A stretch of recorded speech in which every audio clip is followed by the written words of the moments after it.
it's already on.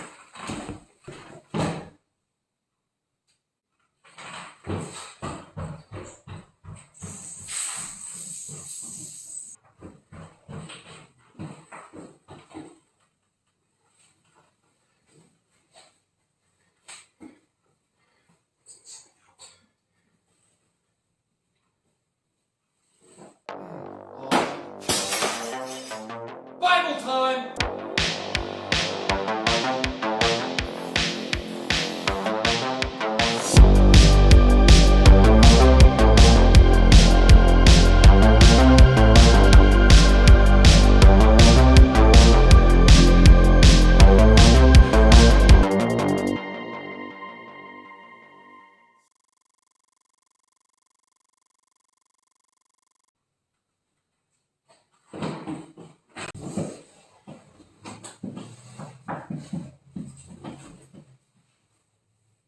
Is it on?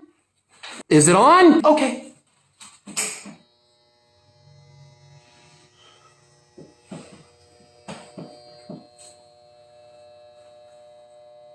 Hello everyone, and welcome to this episode of Bible Time.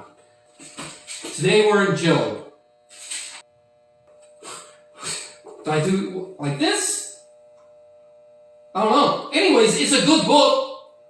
You read it, and you think, this guy would make a good friend. I like it. The chosen see Jesus through the eyes of those he touched. Touched. From those he touched. You know, there's a lot of ways to say things, so...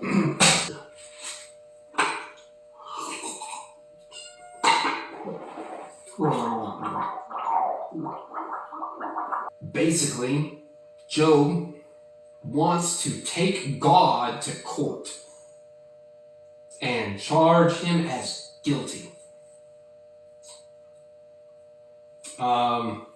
Which, you know, given the story structure, does play out like that. Job's right here. Jesus in the book is right here. This is like Eminem, like rapping against like the church. And he's just like, nah, I'm done, I'm out, I don't like this anymore. And his friends are like, now, Job, you can't say that. This is that story. Lighting and shadowing, contrast. So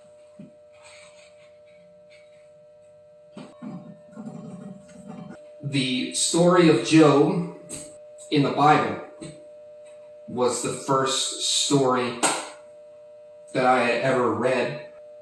Should that be the first story that children read? Probably not. But it was mine. My mother, various people that I had known, suffered from epidemic of what many people went through with prescription medication addiction at various points. And I was one of those kids. My mother suffers more so and has suffered more so than basically most individuals that I've ever met. Hopefully we're on the decline now, partially because of the ability to regulate pain usage with psychological medicine known as THC. Things are on the up somewhat all over the world for that reason. This is my aunt's jacket. My aunt. It's a good jacket. Thanks, Sherry. When I should have been enjoying things like I was thinking about the story of Job.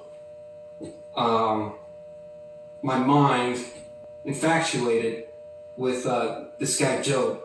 Job is really upset at God with the idea of pain and suffering from seeing my mother and all the things that she had with her body that was difficult. Like, you know, a lot of broken bones, a lot of stuff. And so, shingles, she had shingles even. And I'm saying, of course she had shingles because she had a lot of other stuff too. I'm saying like, oh, you couldn't miss shingles. That's what I'm saying. Prologue.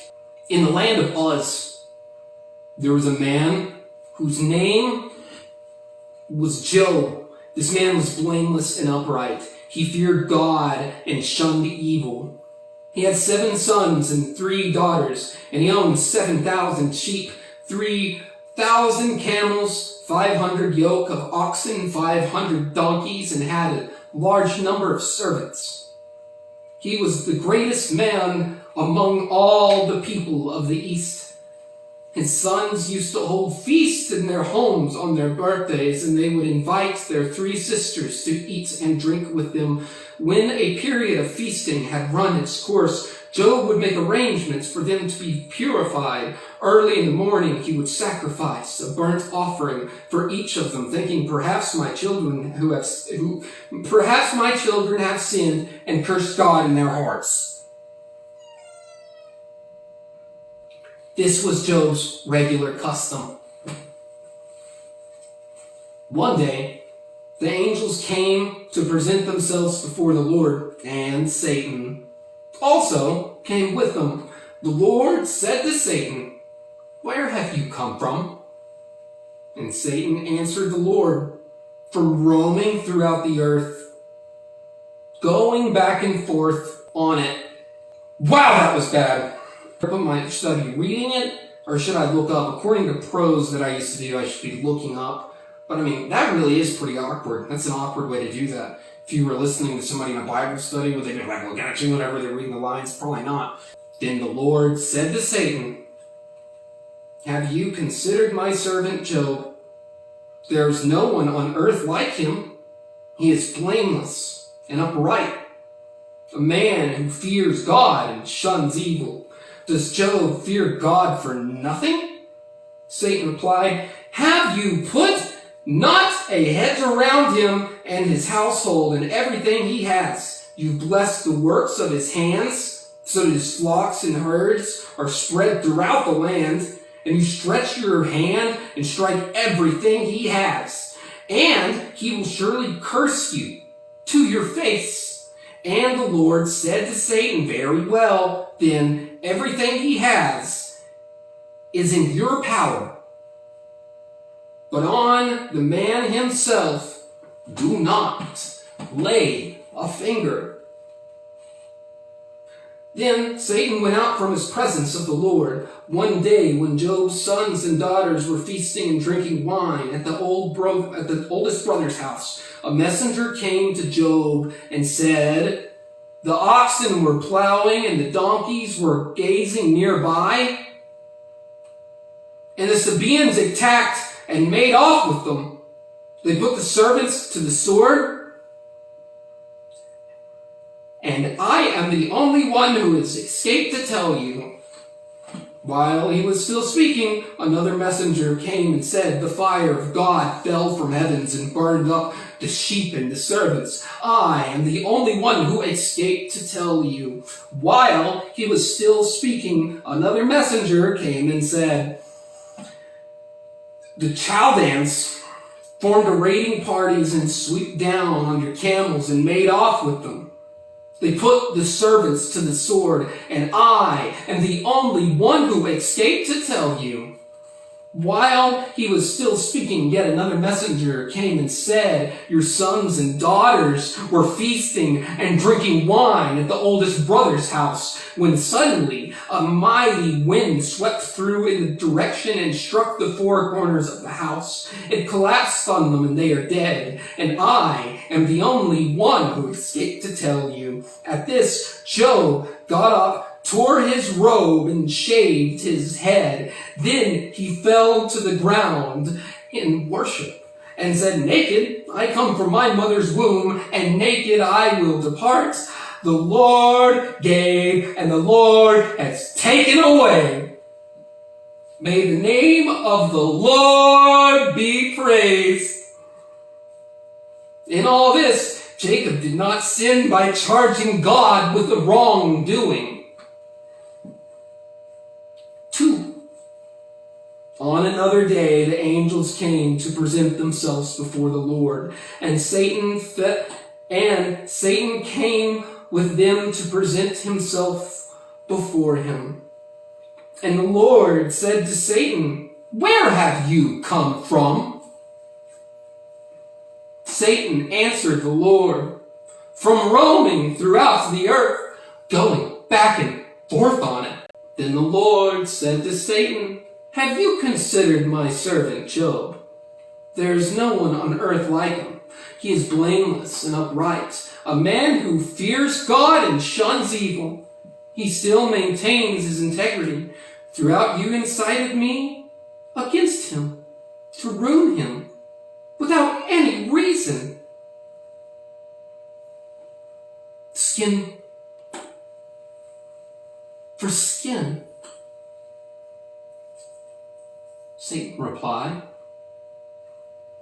"A man will give you all he has for his own life. But now, stretch out your hand and strike his flesh and bones, and he will surely curse you to your face." The Lord said to Satan, "Very well then, he is in your hands. But you must spare his life." So Satan went out from the presence of the Lord and afflicted Job with painful sores, from the soles of his feet to the crown of his head. For Jacob took a piece of broken pottery and scraped himself with it as he sat among the ashes. His wife said to him, "Are you still maintaining your integrity?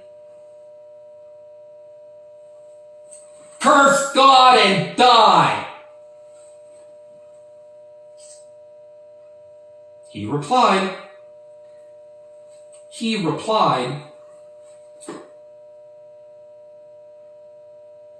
"You are talking like a foolish woman.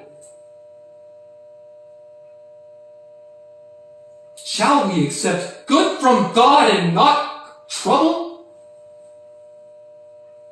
At all this, Job did not sin in what he said. "Oh, hi, Satan."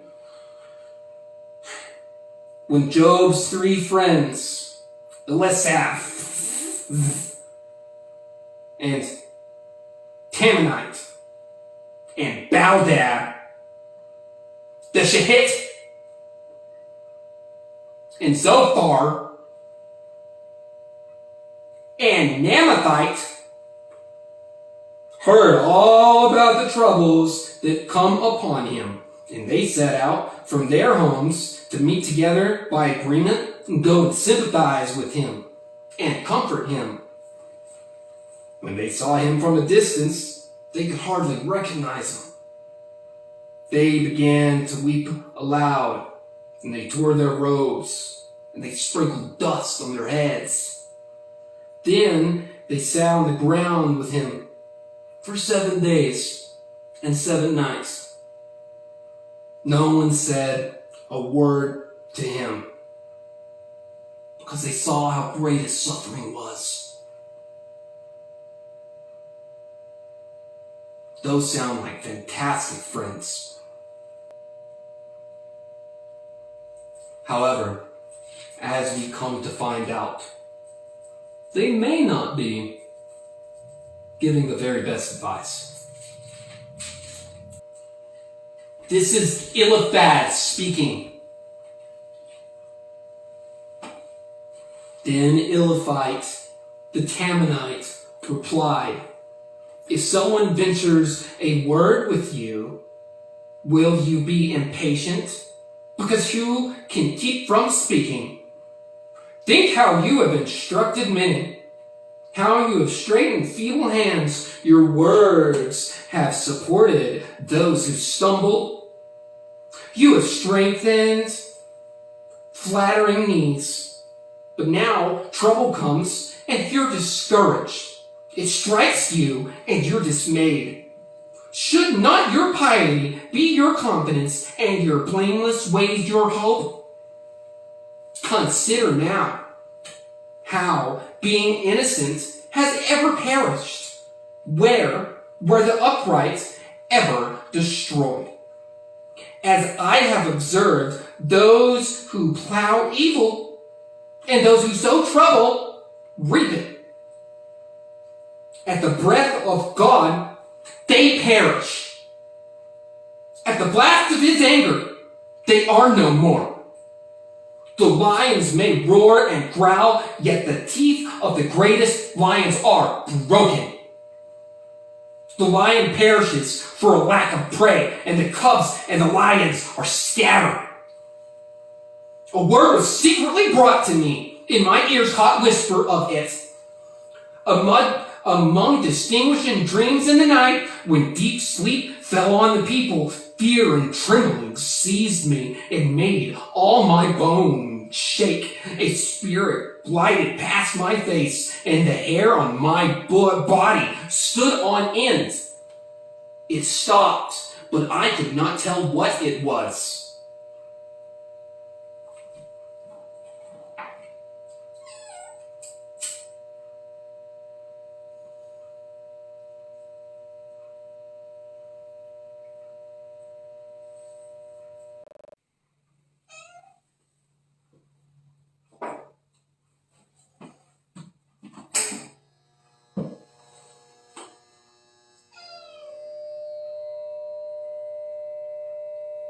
A form stood before my eyes.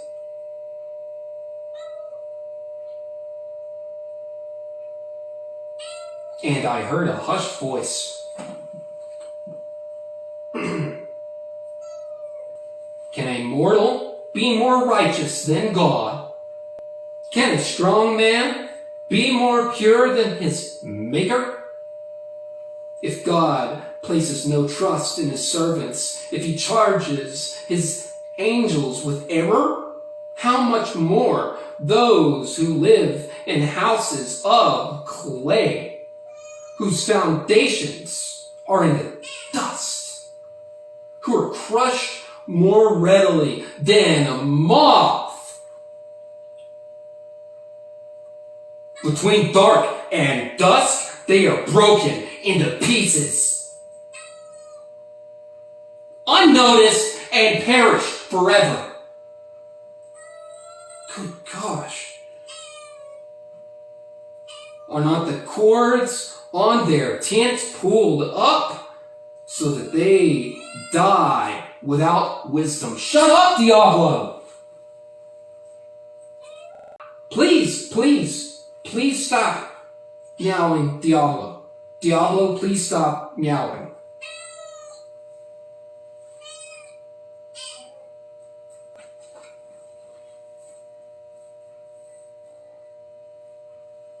Call it if you will, but who will answer you? To which of the holy ones will you turn?